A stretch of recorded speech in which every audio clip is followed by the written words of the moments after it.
Hey podcast, just before we get you to this episode, I wanted to invite you to join us at pageantlaunch.com. We are starting the world's first dedicated pageant review site, and we want you to join our launch team. All you need to do is put in your email address. It's completely free. We are looking to make the pageant industry safe, transparent, and fair, and we'd love your input on how to do that. So head over to pageantlaunch.com, whack in your email address, and let's get you to this episode. Hi, my name's Emma Jenkins. I'm the reigning Miss Universe Great Britain, and this is my interview with the Pageant Project.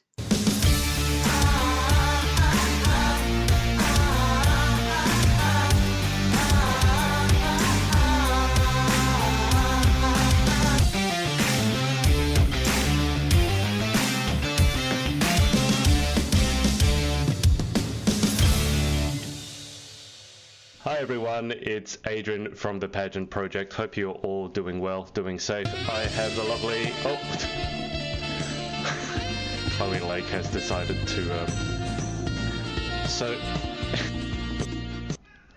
Emma, that is not music that I put on because you are here. It's put on because a lovely Chloe Lake just donated to our pageant review site. So thank you, Chloe, for that. And that music plays every time someone donates. But... as I was saying, I've got Emma Jenkins, Miss Universe Great Britain 20. You're going to remember this interview for a long time. With us, Emma, welcome to the show. How are you? I'm very well, thank you. How are you?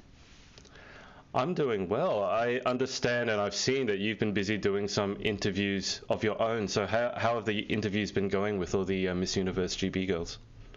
Well, it's been wonderful, actually. I mean, usually the reigning queen doesn't get a chance to get to know the girls in this way. And because of lockdown, we've tried to, make the best of the situation and give the girls their chance to show themselves to the fans. So it's been lovely, actually, to spend some quality time with them on Instagram Live, getting to learn about them and just having chats, really. It's been really lovely. Has it been... a bit different for you being the one asking questions rather than the one interviewing rather than being interviewed? I suppose not, because of my work. I work in Welsh media. Presenting is sort of my passion. So I am fairly used to asking questions now. Probably a 50-50 situation in my life at the moment. Which side do you prefer, interviewing or being interviewed? Well, it was quite nice that I didn't have to prepare anything for our interview this evening. I was able to just sit here and let you do all the work. So I suppose it's much easier being the one that's being interviewed. Yeah, I can definitely vouch for that. Now, we've got a few comments already. Ellie Corcoran has said, can't wait for this. Chloe Lake has said she's sorry, in all caps. Chloe, it's fine, you donated. Sophia Myers has said, your accent is so beautiful. Whereabouts does your accent come from, Emma? I know it's Welsh. I hope I got that right. Yeah. Yes. But whereabouts, because I'm from Australia, obviously, and I like to dig in and go, okay, it's not just Welsh, it's from this little part here or this little part there. So whereabout in Wales? I live in a town called Llanelli. Most people struggle to say it. Even people who actually live here struggle to say the word. So it's a very Welsh town in the south of Wales, just along the coast. It's a lovely place to live. Dare I ask how you spell that? It's Lanelli. So most people say Llanelli. That's how most people manage to get the word out. Okay, so we've got Libby Fern saying, love Emma, and Lauren Parkinson, who I'm sure you know, has said, hey, Adrian and Emma. Now, Lauren so far has, one of her claims to fame is that she can say that really, really long, I don't know if you know, that really long Welsh place name that ends in go, go, go. That's still the only part I can say. Are you able to say that Welsh name? You know what? Some days I nail it, and then some days I forget a random part, so I'll give it a go. Llanfair Pwll Gwyngyll go gerich, Llandysilio, Llanfair Drobwch go, go, goch. Something like that. I like how you're sort of looking at me with a questioning look. I have no idea whether you got it right or not. It sounds good to me. People ask me it all the time, and I could just say any word because usually they don't know the word themselves. As long as it ends in go, go, go, they're like, that was brilliant. And I'm like, yeah, thank you. I could make up anything. It's the beauty of being from Wales and not one really knowing much about it. I have interviewed Gabriella Jukes and it just rolled off her tongue. In fact, she was able to do the introduction that I got you to record. She was able to do that in fluent Welsh, so that was amazing. I speak fluent Welsh as well. It sounded good to me. So I think you got it right. I'll let someone who knows Welsh better than me. You can. I mean, I've already had Sadie Pullman say, because I interviewed Sadie, and she's saying that she still got it. She couldn't say it, so she couldn't quite pull that out. I'll come back to the comments in a second, but there's a lot coming in. And guys, if you have any questions for Emma, put them in the comments. You know how we work here, and then I'll circle back to them once I've had a chat to Emma.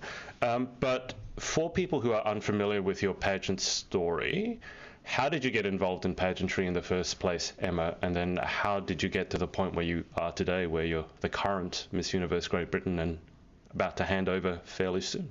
Yeah, well, I've worked in Welsh media for a very long time. I work for a Welsh language television channel. So I was always involved in events going on all over Wales, getting to visit them as a researcher and reporter. And, Miss Wales is one of the things that they cover. It's, a big event in Wales and something that, the Welsh are very proud of, actually. We're very passionate, patriotic people. So Miss Wales is a big event. I went to watch it with a colleague of mine who would report from there every year. And I'd done a couple of modelling competitions and been aware of girls who had competed in pageants previously, but I'd never watched one. And so I went to watch, and it was the year Gabrielle Shaw won. And it was just a fantastic experience. I loved the glamour of it all. It was fantastic. I had modelled in the past, and I just thought, this seems like something I could have a go at. And it wasn't until then I started looking into what is really at the heart of Miss Wales and at the heart of pageantry in general. And I came to learn that the girls who compete are so very amazing, is the word I think that comes to mind. They're so accomplished and passionate about the causes they promote and give platforms to. And I wanted to be a part of that. I'd never had a chance to be a part of something like that before. And so I applied to compete for Miss Wales in 2015, and I was lucky enough to win the crown. And it was honestly one of the most wonderful experiences. I travelled, I went to LA, I went to Bulgaria, and then I competed at Miss World later that year in China, which was a month-long marathon of wonder. It was just a real experience. And then I thought really that was the end of my pageant career. Though I had my eye on the Miss Universe Great Britain crown, it was something that I had come to see as a dream of mine, but I was always far too scared about competing and perhaps not being recognised or doing very well. I think there is an immense pressure on girls who have won other titles going into another pageant. And I put that pressure on myself in tons. But after applying twice and withdrawing my application, I finally decided to compete. And I worked very hard, and I was lucky enough to win Miss Universe Great Britain last year. Okay, so that is one hell of a track record. Applying and competing for those two and winning those two on your first go. I guess people would want to know, do you have any? Do you think that you have any tips or secrets as to how you've managed to do so well? Because there's a lot of girls who sort of more career pageant girls have done it for 10 years and let's say still haven't won a title. So I'm sure they'd want to know sort of what's the secret, what's the Emma secret to entering these. I mean, you've entered the two biggest ones in the world, obviously, and you've come away with a title. So do you have any particular secrets? Something I always tell people is that likability is a massive factor in pageants. You can go into your interview and you can not be making any sense and you're fumbling over your words and you are the most nervous person in the world. But if you are smiling and your body language is positive and you just come across as a lovely girl, that really does, I think, help you tremendously. Now, I do prep I consider myself fairly good in interview. It's part of my job and what I do. So my preparation has always been, top notch. I always totally commit, and I think that's important. But, if you do feel yourself going wrong, or there's a moment where you just falter, I always say that to laugh and to smile and to apologise nicely and just to be the nice girl is the best way to compete at a pageant. And dare I ask, I mean, hopefully, fingers crossed, we have Miss Universe Great Britain coming up, although with the current health situation, who knows? But do you have any plans after you hand over your title? Because, I mean, you've taken on the top two systems, or at least the biggest two. I probably shouldn't say the top, but the biggest two. You've come away with the title. So it's kind of like, well, what's next then? Yeah, I think one of my biggest regrets in my pageant career is not starting sooner because, I'm 27 now. I'll be 28 in August. So I age out of a lot of pageants now. I don't think I would compete again, but obviously pageants are a massive part of my life. And I love to watch them. I love to help girls prepare. I've loved to judge pageants as well. So certainly I will still be very much involved in the pageant community in the UK, but as, a commentator and a viewer rather than a competitor. Do you find it less stressful watching from the seats than competing on stage? Far less stressful, yes. But I can't help but just get the itch when I watch girls compete. I'm like, oh, I wish I was up there. It's just the best feeling. And, pageant fever, really, it's real. And it lives in me, certainly. I think watching pageants would be sort of the best way to pacify me and that need to be on stage. Call it catching the pageant bug. It's like a virus, but in a good sense. Yes. Emma, just before I circle to the bazillion questions that I've seen already come through, and I'll read them out in a sec, can you give people, obviously you work in Welsh media as you said, but can you give people at the moment an idea as to what your everyday sort of life is like? Maybe not at the moment because everyone's life is crazy at the moment, but an ordinary look into what Emma does sort of outside of being Miss Universe. Well, to be honest, no 2 days are the same. My work is very sporadic and I work on an array of different programs as different things. So, my history, the way I got into media really was just as a runner. I was an assistant. I just used to run and get coffees and do all of the legwork. And because I had an interest in makeup and hair, I was never trained in it. I used to help out in the makeup room. And because of that experience, I was able to work as a makeup artist on lots of different productions. So that's kind of been what I've used in between my presenting jobs just to keep me going. But, during my prep for Miss Universe, I had my own documentary on Welsh language television. It was an hour-long documentary following my life, which was very surreal and almost like therapy because you have to sit there for hours and just talk about yourself and talk about the things you've been through and relationships and, ups and downs, confidence. You have to go through it all. And it was very bizarre. And to watch it back was, a very proud moment for me because I think I've changed a lot over the years. And it was a real sort of nod to how pageants had helped me develop myself, become a better person, and just to be nice. I think it does really breed a particular type of woman, pageants. And I think it does encourage us to be, nice to each other, to lift each other up. And that all sort of came to light in my documentary, which was wonderful. And then off the back of that, there's been lots of different program ideas that we've been working on. I've been working with different production companies in Wales, but because of the virus, all of our plans are kind of on hold at the moment. But yes, lots of ideas in the pipeline, lots of exciting documentary ideas, as well as lifestyle programs. So, I can't tell you about any of them yet because we haven't been given the money from the commissioners. But once we do and it's all happening, I'll let you know, I promise. Have you been maintaining your sanity during lockdown? Because for a lot of the pageant community, that's been difficult. I didn't have much sanity before lockdown. And you have less now. I'm a bit crazy. I find myself talking to my dog a severe amount. And not in we all English do that, language. don't we? It's in the made-up language that I use to speak to my dog. So, she enjoys that. Actually, she's sick of me now. You know, dogs are usually so needy. She is. She sees me walk in the room and she just goes. She's like, she's back to annoy me. But talking to my dog has been my main source of entertainment, and I look like a crazy lady. I thought you were going to say you don't speak to her in English, you speak to her in Welsh. You speak to her in a made-up language. Yeah, well, she is multilingual. She understands English, Welsh, and, of course, the made-up language, you know, that we speak to her. My dad and mum also speak the made-up language to Bella. She's quite the linguist.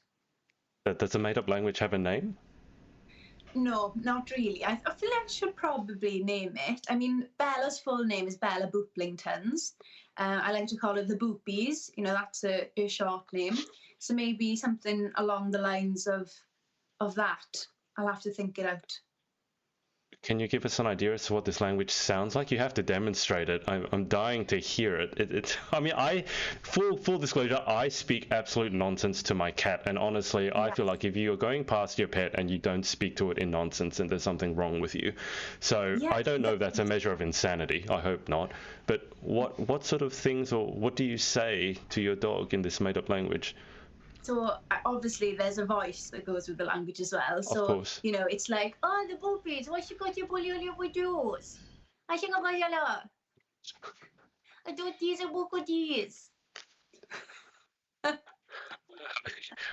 I think you've given that voice and those words, you'd be an excellent babysitter. It sounds like the sort of nonsense that we talk to babies to soothe them. It's a very soothing voice, even though we haven't said anything. And then I'm assuming that your dog looks back at you and understands everything and nods very. Yeah, she rolls on her back because she's like, yes, this is the time for love. She wants her belly rubbed. She knows that the voice means she's going to get some loves. So, yeah. It sounds good to me. Emma, you've mentioned that obviously through your pageant journey, you've developed yourself. Just before I go to the questions, in what ways would you say that pageantry, your journey, has changed you or developed certain parts of your personality that you didn't have so much before? I think, growing up, and I find that this is a real common theme amongst pageant girls, is that I never really had a hobby or something that I was good at. I'm awful at sport. I've never been particularly competitive. I wasn't a member of any clubs. You know, I used to go to drama clubs and things when I was much younger. But as I got older, there was nothing really that I felt that I could do very well. And, I would often kind of look at my life and really wonder what I was doing with it. I felt like, I've got a good job and I love my family and my friends, but it was almost like an existential crisis, like, but what I'm doing isn't affecting anyone positively. Like, what's the point? Right. And I would ask myself that a lot. And then when I came into pageants and I started fundraising and really considering the causes that mattered to me, it opened my eyes to the fact that not only could I help others, but through helping others, I was discovering a newfound respect for myself, because I suddenly realized that I was doing good, and that seeing that good that you're putting into the world does make you love yourself. And I think a lot of girls don't love themselves. And they're also scared to say that they do, even if they do. It's like where it's a culture that's designed to convince us that we're meant to hate ourselves, and pageantry just flipped that on its head, and it tells you to love yourself and be fierce and do good and think about the things that matter to you. And I think I've applied those lessons to my life in general. I'm just a far more worldly person. I understand, I'm empathetic, and I'm passionate in everything that I do. I apply those pageant values to my career, to my friendships, to my relationships. And I think it's just made me an all-round better person. And if indeed this is the end of your pageant journey, at least for now, if you were to look back at it, what would you say are the things that you're most proud of? I mean, there are so many things and so many moments that move me when I look back at, the things that I've done. But definitely going to India last year, it's part of your prize package as Miss Universe Great Britain. You visit India and you visit a charity called Stop Acid Attacks. And this charity finds and rehabilitates women and children who have been victims of acid attack. And it's a genuinely life-changing trip. But where my pride comes from that trip was the relationships I built with the survivors and the people who run the charity, and that they, many of them don't speak English, and the way that you can speak to someone through a smile or through body language, through holding their hand or giving them a hug. There was so much love in that trip and so much love shared between us that it really moved me, and it proved to me actually the strength and power of love and kindness, and how you can use that even if you don't speak the same language. You can connect in that way, and that for me was a really proud moment, seeing that I had that ability actually. And it was a tremendously moving trip, and I plan to go back there. I was hoping to go at the end of the summer. Obviously, COVID has put those plans at a stop. But when I was leaving, they were saying, "Please come back, please come back. You have to promise that you're going to come back." So I said that I would, because it was very humbling and tremendously inspirational to meet women who had been through so much and had, said, "I won't let this break me," and it was a wonderful thing to witness. Wow. Emma, is that an organisation that any of the girls watching can get involved with as well in some way? Yes, it is. Stop Acid Attacks is supported by A Sisterhood, and A Sisterhood is the Miss Universe Great Britain charity. And A Sisterhood aims to help women's causes the world over. So they have Stop Acid Attacks in India. They have Black Mambas, which is the first all-female anti-poaching unit in South Africa. Smalls for All in Scotland, that delivers underwear to villages in South Africa, as well as people in need in Scotland. There's Llamau, which is a homeless charity in Wales that runs special projects for Welsh women. And also there is the Female Genital Mutilation Centre in London that is fighting to stop that crime. So it's all about, different female causes and them all coming under this umbrella. And Stop Acid Attacks is the one that we support in India. So if anyone would like to know more or to see more, Stop Acid Attacks have their own Instagrams and websites, but A Sisterhood does as well, if you'd like to see the bigger picture there with that charity. Bigger picture. Perfect. Okay, well, Emma, I've kept you nattering for a while, and the audience is about to lynch me for not reading out their questions. So, guys, I'm going to read through the questions now. If I seem to have missed yours, please put them in below. And Emma, just so you know, normally the way this goes is I can't read out all the comments, because otherwise I would be here dictating to you for about 2 hours. So there are a lot of supportive comments, which I will let you go through, obviously, after the interview is done. But let's say, so for example, Rosie Monaco has said that you're her role model with an X. Oh, thank you so much. Another Ellie Corcoran, who's the current not Miss Teen GB, but I think Miss Junior. I can't remember Ellie, sorry, but she's also Welsh, and she says she can't say that Welsh place name. Chloe Lake, the Chloe who donated with that lovely music. One important thing I'd like to know is, did Emma keep the Nasty Gal jumpsuit? Loved that haul. You know what? No, I didn't, and I really wanted to keep it, but it was just so uncomfortable. I just thought, I will never wear it as much as I should. So no, it did get returned, unfortunately. All right. Danielle Kite has said, beautiful women both inside and out. Love watching your interviews. Emily Norris has said, what a woman. Go Emma. Megan Darlington has said, can we just appreciate Joe's ice cream? Oh, yes. Have you had a Joe's ice cream before?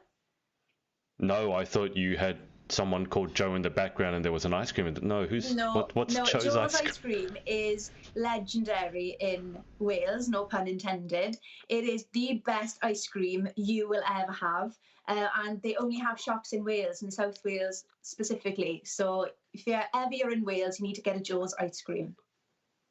I actually have spent time in Wales, but maybe 6-7 years ago. Was it around then? I don't remember seeing a Joe's. Yeah, it's been around since I was born. Far longer ago than that. It is, an institution. So if you go, you need to have the chocolate marshmallow sundae with nuts and chocolate.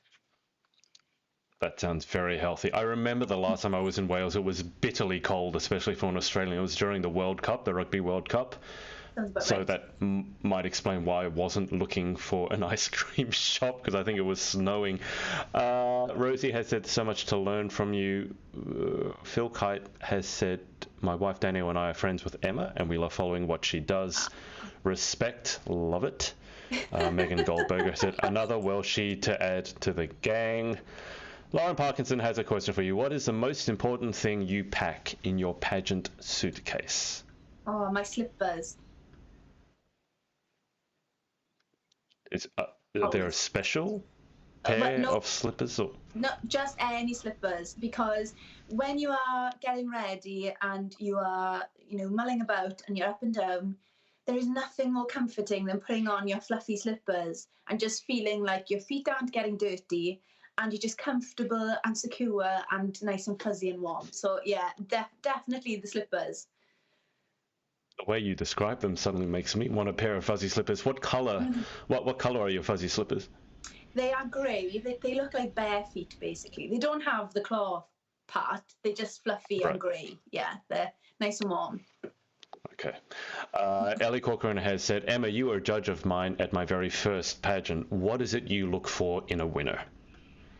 I mean, it's always for me the likability factor. I'm fully aware that for many girls, their main way of meeting or getting to know a winner is through Instagram and social media. Unfortunately, title holders can't go to every event all across the UK.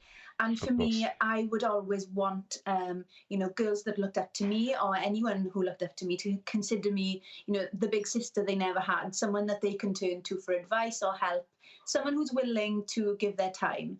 And so if I can see that someone is a very nice girl, someone who is selfless and is passionate, then that for me is always going to be the winner. I like to choose someone that I think will reply to those DMs from younger girls and who will just, be that big sister figure that they need.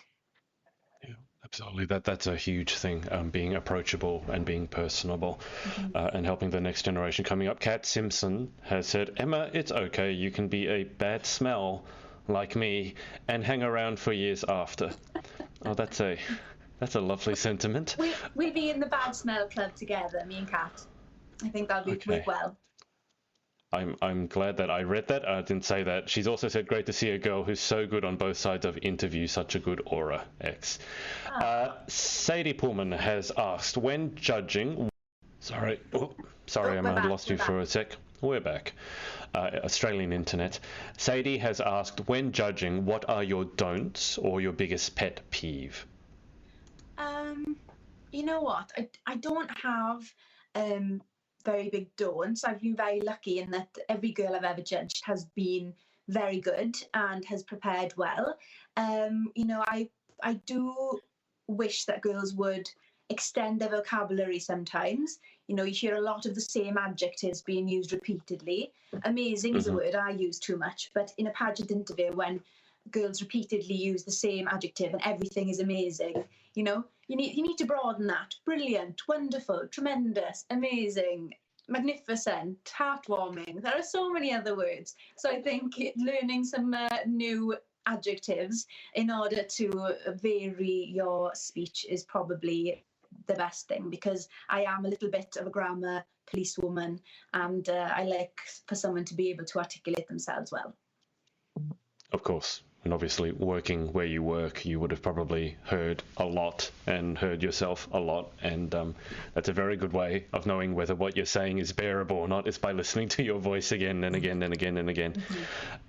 Amber Jewson has asked a question. I think we've already addressed this, Amber. She's asked, what quality do you look for in a pageant title holder? So Emma's mentioned the likability and specifically responding to DMs on social. Joanna Johnson, who I know you just interviewed, how did competing at Miss Universe impact on your self-confidence? That's a really good question, actually. I think, going into Miss Universe Great Britain, I didn't think I was going to win. It was more a case of self-development for me. I'd been through a lot of things in my personal life, and I knew that competing for a pageant would bring me out of that. And then when I won, it was obviously a wonderful experience, and it really boosted my confidence. And then going into Miss Universe, I was being picked out a lot in the pageant hot picks and being, brought forward a lot, and that was wonderful as well. But then obviously you get there, you compete, and I didn't make top 20. And that was quite difficult for me to deal with because I had been put to the front so much. And even though I didn't think I was going to win GB, I think when people convince you that you're going to do very well at your international pageant, it's quite difficult then to deal with it. And, there were a lot of things that encouraged me to think that I'd made top 20, and and all of my friends at Miss Universe also are going, oh well, you've definitely made top 20 then, this has happened, this has happened, this has been said. So when they don't call your name, then you really do question how you've performed. Was it my dress? Was it my hair on that day? Did I not smile at this judge? You can really go over it, and that has been something I've had to gradually get over, because I think sometimes you look for the fault. You think there must have been something I did that was wrong. And it's something I've had to just kind of let go of, because you have to remember that, the room that you're in is full of, there's 100 other wonderfully beautiful, intelligent, well-spoken young women, all there for the same reason. And 20 girls were chosen, meaning 75 other girls felt the same as I did. And so I had to remind myself that I was competing at the Olympics of pageantry, and that regardless of my placement there, I had made it further than I ever imagined. And it didn't change that support and the belief that people online had in me. And that for me was something I had to really remind myself of and say, now, Emma, don't be silly. Regardless of that outcome, you've had a tremendous amount of support and love from fans from all across the world. And that for me was like a saving grace. It was like, no, you've done very well, and remember that.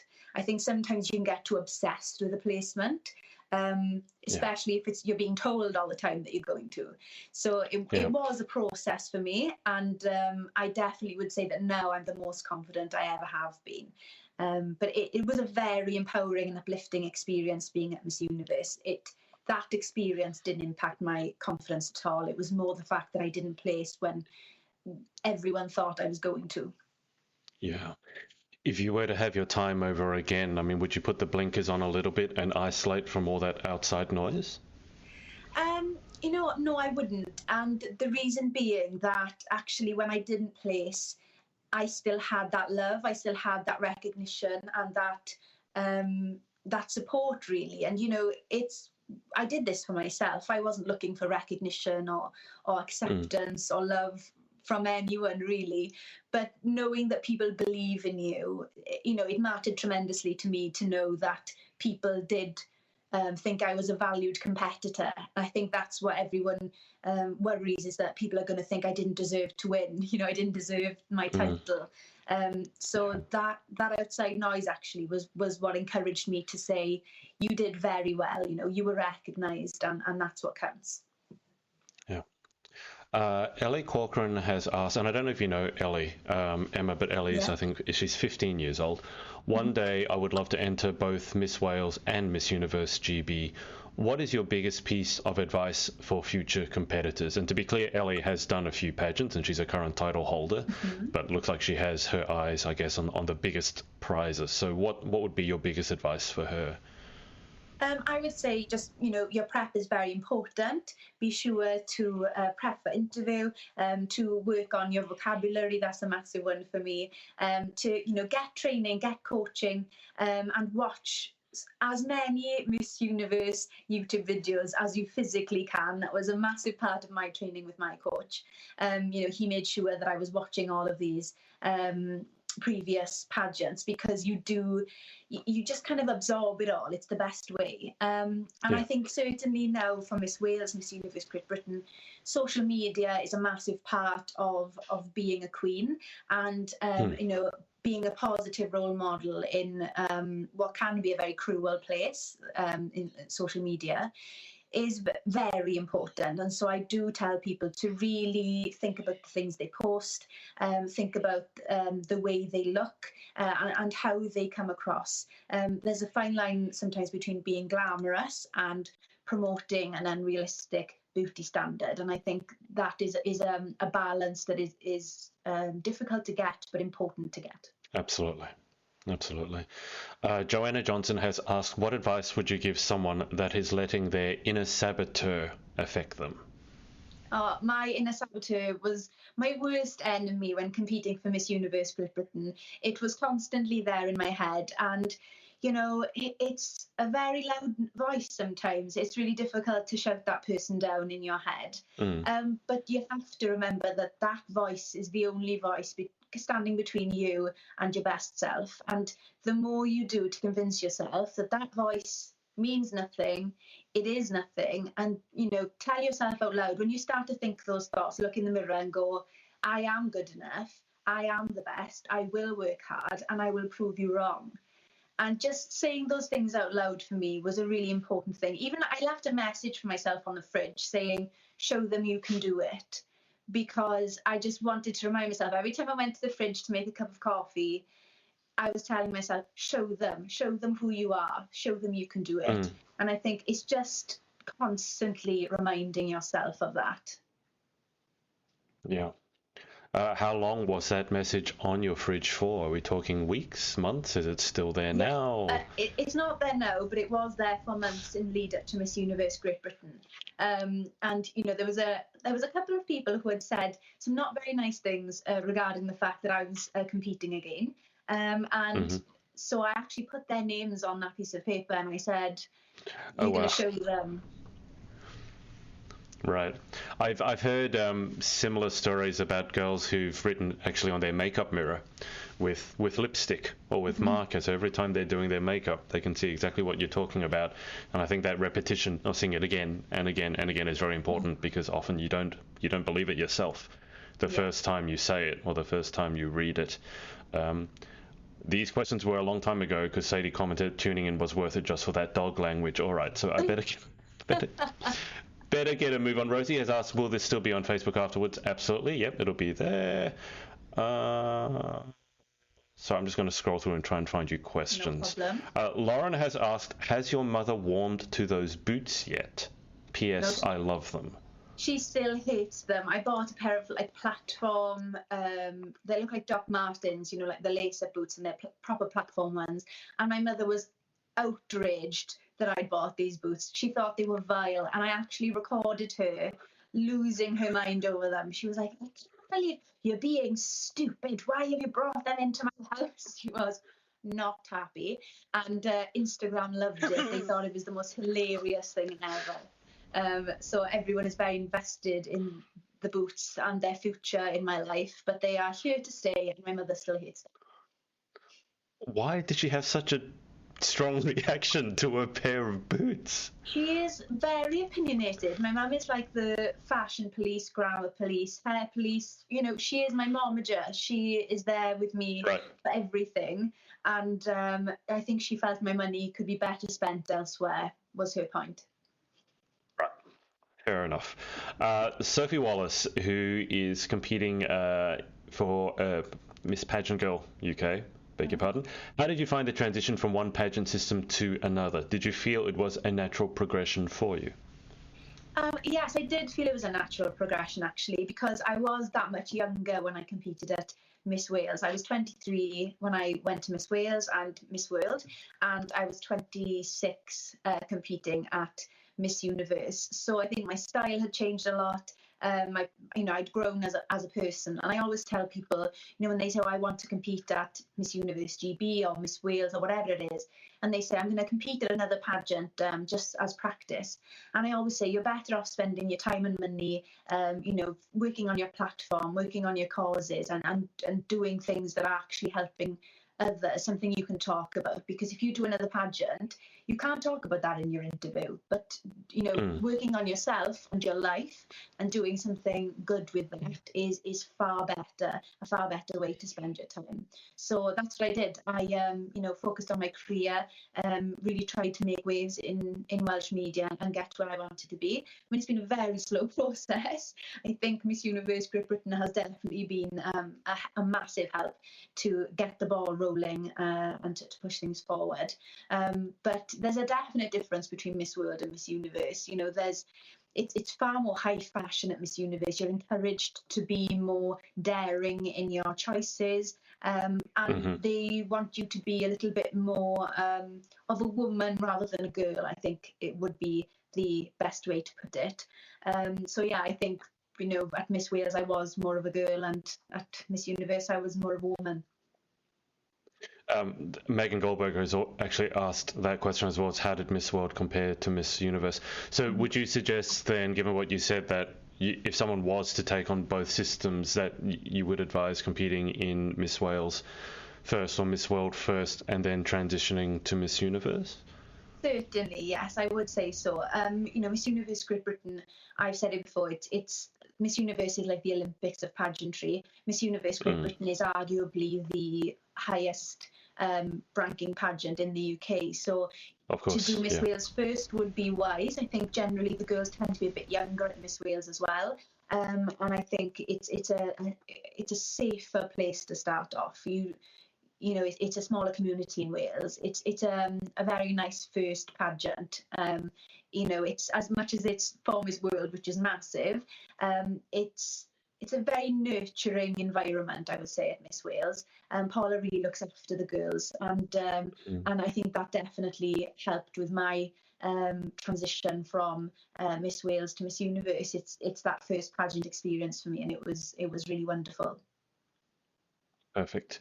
And we've got one final question here, and then guys, I'll take Emma through the final 10 questions. So if you have any questions for her, make sure you put them in and I'll circle back to them after we go through the final 10. But Richard John Isa has asked, what is the greatest contribution pageants have made to your life?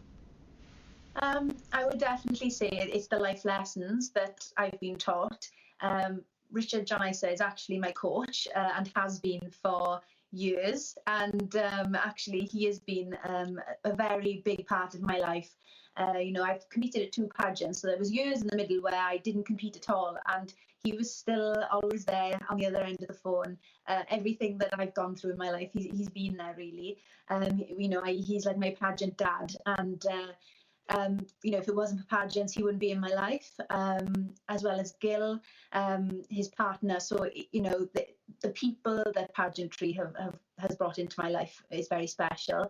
But also the lessons I've learned, being a good person, being patient, and knowing that everything is in God's plan, really, and that everything happens for a reason. That's something that Richard always tells me. He said, you didn't place at Miss Universe, you didn't win Miss Universe, but it's because the universe has a better plan for you. And that's always been the way he's taught me to deal with everything. That's very, very sage advice. Emma, I'm going to take you through the final 10. I'm just noticing there's a bit of crackling in the audio. So what I'll do is I'll place the audience just on an intermission screen. And guys, we'll be back in a sec. I'm just going to see if I can clear up the audio for you. So bear with us. Sorry, guys. This happened to us also with Holly's interview. A bit of crackling. I'm not sure where it's come from. I will look into that. But I'm going to take Emma through the final 10. And Emma, before I take people through the final 10, I always like to give the Queens a chance to do their shout outs or their thanks for everyone who supported them along their pageant journey. So is there anyone that you want to give a shout out to or thanks? Obviously you've thanked your coach already, but anyone else? My mum, of course, has been with me through it all, through all of the stresses, getting my dress sorted and alterations, and, sat at midnight sewing flowers on my gown for Miss Universe with me, gluing Swarovski crystals onto it, and just all of the stress in the lead up to Miss Universe. She was there through it all with a cheery disposition and a can-do attitude. And I honestly would have had so many breakdowns if it was not for my mother. She has been phenomenal. So and also my catwalk coach Stephanie Francisca, she transformed my walk, and she's really all about confidence and so really nurturing that confidence within you. So she's been fantastic as well. Perfect. Okay, Emma, we always finish interviews with the same 10 questions, so your turn. Here we go. Question 1 is, what is your favourite word? Oh, my favourite word would be, can it be a Welsh word? It can be a completely made up word, it can be a Welsh word, whatever you want. It's a Welsh word. So the Welsh word is pili pala, and it means butterfly, but I just think it's a really beautiful word. Can you say that again? Pili pala. I'm going to have to work on my Welsh pronunciation. We have had a Welsh word given once. Someone, I think it's a Welsh word, was cwtch. I think that's hug. Cwtch. Yes, We've had that one. Yes, a good word. I remember that one. Yeah, she said it's just better than hug. It's like a better version of hug. Question 2, what is your least favourite word? Crust. Not crusty, just crust. Just crust. It just doesn't sound nice, does it? Crust. Well, I've had crusty. So that's the first time I've had crust. But crust. Yeah. Don't like that word. Question 3. In life, what gets you excited or what turns you on? Food. That was a very quick answer. Any particular one? Are you craving anything at the moment? What's your biggest guilty pleasure?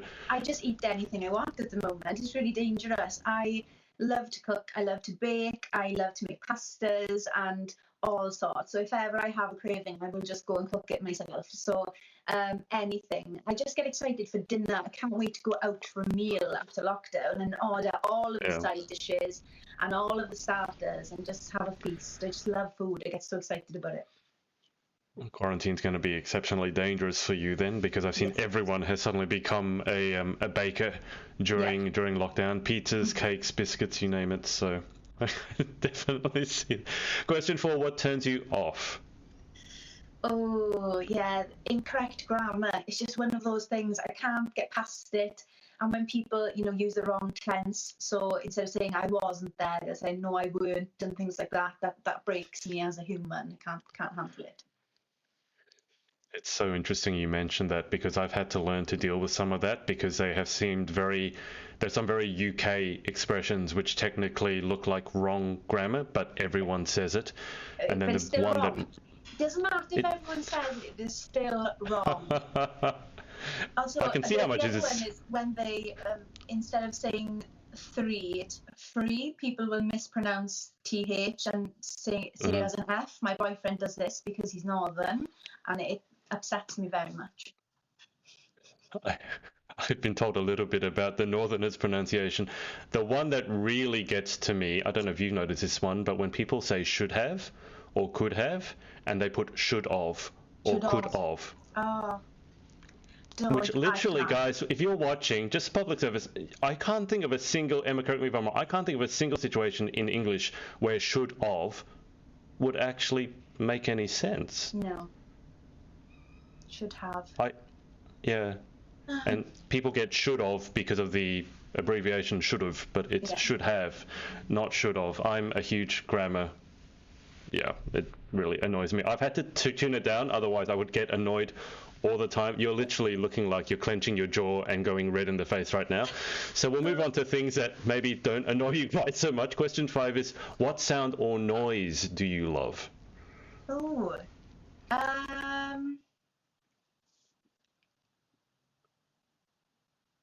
no, I actually love, you're in an elevator and it makes the ping noise when you get there. Mm-hmm.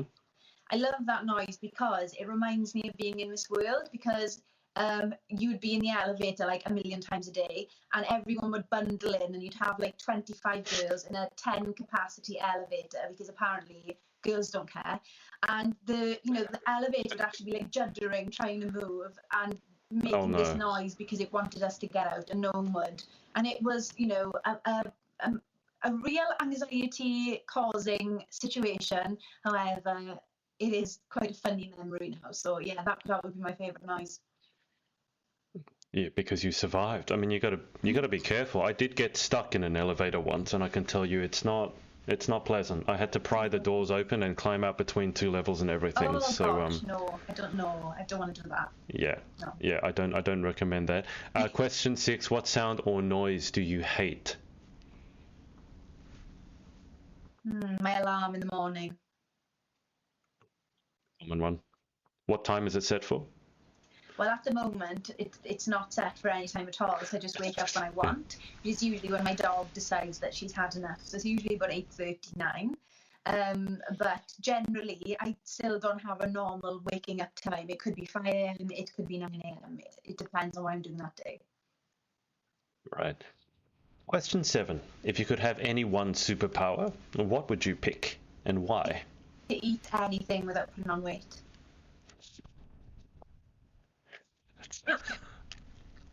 There's a common theme here, isn't there?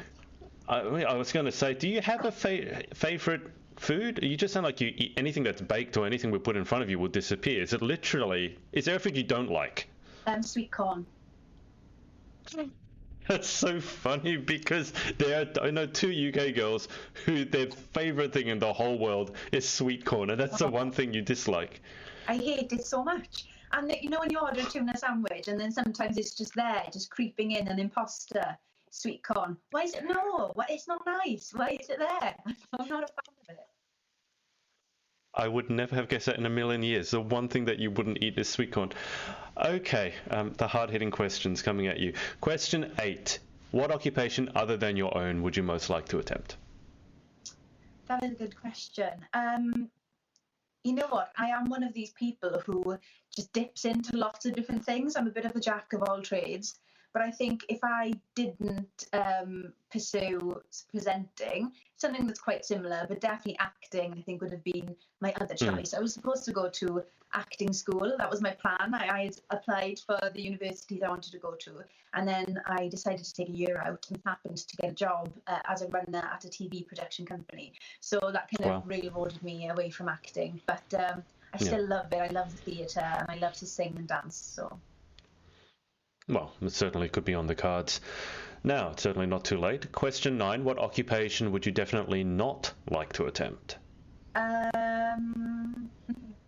is a good question.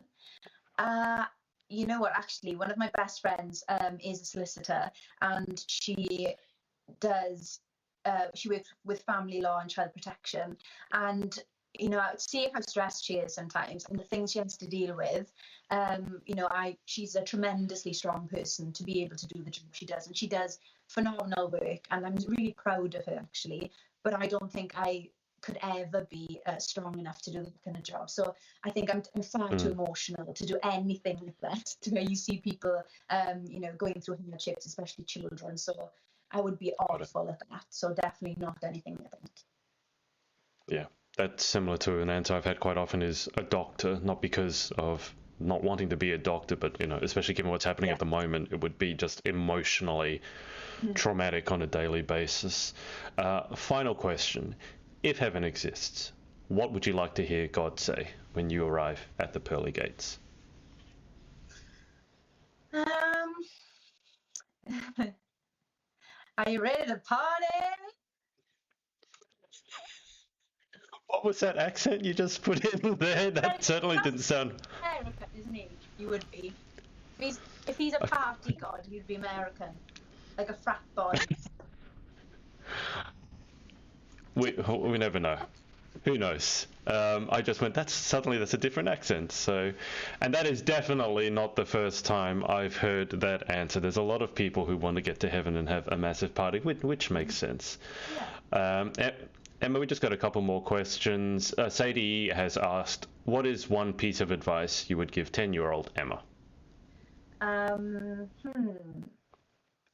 Just not to let the actions of others make you question who you are and the way you think and the way you feel, because everything you feel is valid, and You've never been wrong, and you will never be wrong. Imagine that, 27 years, and I've never once been wrong. Is there anyone in your life who would disagree with you? Your mum about your boots? My mum is in the other room shaking her head at the phone and rolling her eyes like, oh, she's never wrong, eh? But you know what? My mum thinks she's never wrong. The apple doesn't fall far from the tree, so... So, has she ever been more vocal about anything other than your boots, or has this been like the single greatest falling out that you guys have had is over a pair of boots? Oh, yeah, I think that was the most, good I have seen her over anything, actually. She went from 0 to 100 real quick when she saw those boots. It was quite tremendous, the reaction. It was brilliant, actually. Wow, it almost sounds like you did it to get the 0 to 100 reaction. Not that anyone would ever do that. No. I do enjoy winding her up. It is my favourite hobby, so... I was trying to give you an easy out there, Emma, but you just ignored it and drove yourself straight over the cliff. That's okay. Apologies to Mum. I do feel for pageant mums. It's not an easy trade. You work for hours and hours slaving over. It's basically slave labor because you don't get paid, and then you got to sit in the audience and watch your daughter perform, and you're like, oh my god. I say to my mum, if she dares complain, or if I put my feet up on her on the couch and she looks at me, I'm like, Mum, you decided to have a child and you will have to deal with the consequences. She's like, Emma, you're 27 years old. When are you going to move out? I'm like, no, I like it here. It's nice. I think Emma might be looking for a new house after this and after lockdown finishes. So if you would like a roommate, get in contact with Emma. Okay, Emily Radford has asked, any onstage tips? To never drop your smile, to compete until the very moment that you are off the stage. You keep going, you never let it drop, and to take your time, don't rush it, enjoy the moment. And final question, Vanessa Owen has said, your hair always looks flawless. What's your hair care routine and how do you curl it? So this is a question I get a lot. The hair care products I use are from Kerastase. They are by far the best products I've used. And actually, when I switched to Kerastase and I went back to my hairdresser for a haircut, he was like, have you changed your shampoo and your conditioner? And I was like, yes, how did you know? And he said, your hair is transformed. He said, I can't believe the difference in your hair from before. And my hair was pretty healthy before, really, so it's definitely been a wonderful treatment for my hair.